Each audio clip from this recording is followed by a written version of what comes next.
சட்டி நல்லா காஞ்சிருச்சு. இப்போ எண்ணெய் ஊற்றிக்கலாம்.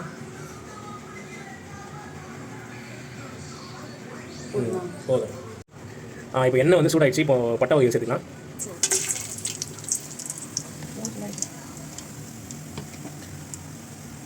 நல்லா புரியுது. அடுத்து பச்சை மிளகா சேர்த்துக்கலாம்.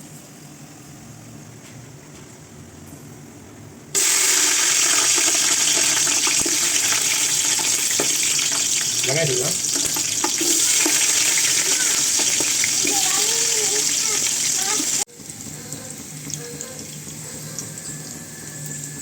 வெங்காயம் நல்லா வதங்கிடுச்சு. இன்னும் கூட நம்ம ப்ரௌன் வரைக்கும் வெயிட் பண்ணலாம். பட் இதுவே போதும்.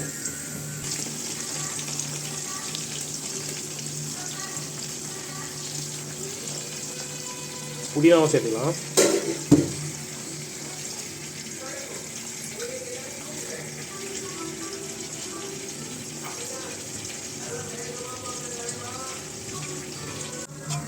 நல்லா வதங்கிடுச்சு. தண்ணி வந்து இஞ்சி பேஸ்ட் பண்ணணும்.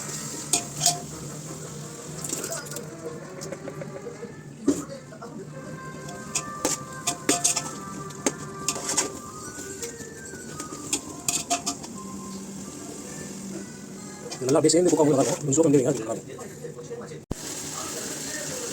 இப்போ வந்து மசாலாலாம் ஆட் பண்ணிக்கலாம். காஞ்ச மிளகாய் தூள் போட்டுடலாம். கறி மசாலா பவுட்ரு, மல்லித்தூள் போட்டால் நல்லாயிருக்கும். தேவைப்படுறவங்க போடுங்க. எல்லாத்தையும் போட்டாச்சு. அப்படியே வதக்கிக்கலாம்.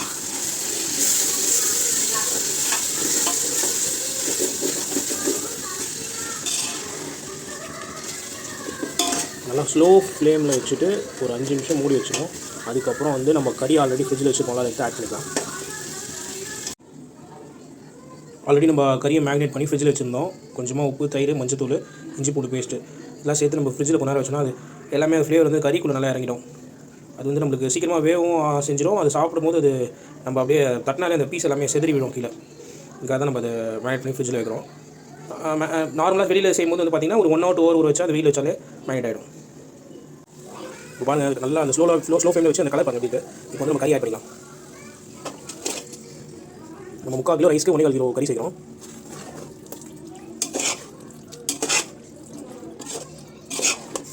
காஞ்ச மிளகாய் தூள் வந்து அவங்க அளவுக்கு கம்மியாக ஆட் பண்ணிக்கலாம். இந்த கலர் போடுறோம்.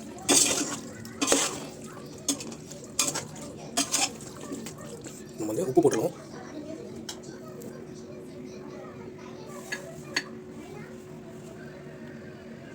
உப்பு போட்டு ஹை ஃப்ளேமில் வச்சுருவோம்.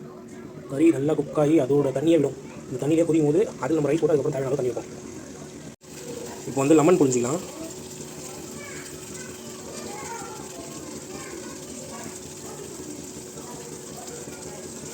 ஒரு 1/2 துண்டு லெமன் புரிஞ்சால் போதும். தக்காளி போட்டிருக்கோம் அதிகமாக, அதனால் வந்து புளிப்பு அதிகமாகிடும்.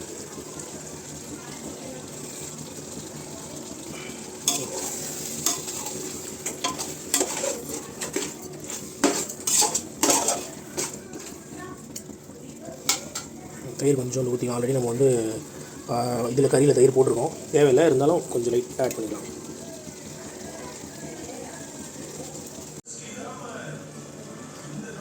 அரிசி நம்ம கொட்டியாச்சு. இப்போ கலந்து விட்டுடலாம். தண்ணியே போதும்.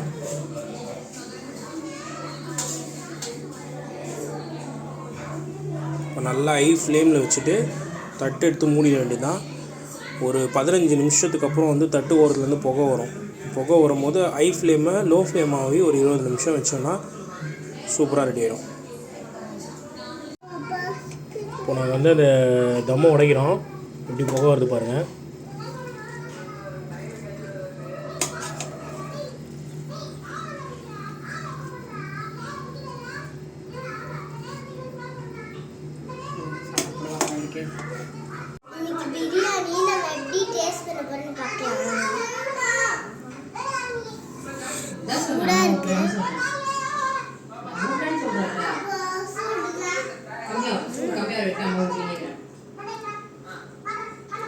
டேஸ்டா இருக்கு. லைக் பண்ணுங்க, ஷேர் பண்ணுங்க, சப்ஸ்கிரைப் பண்ணுங்க.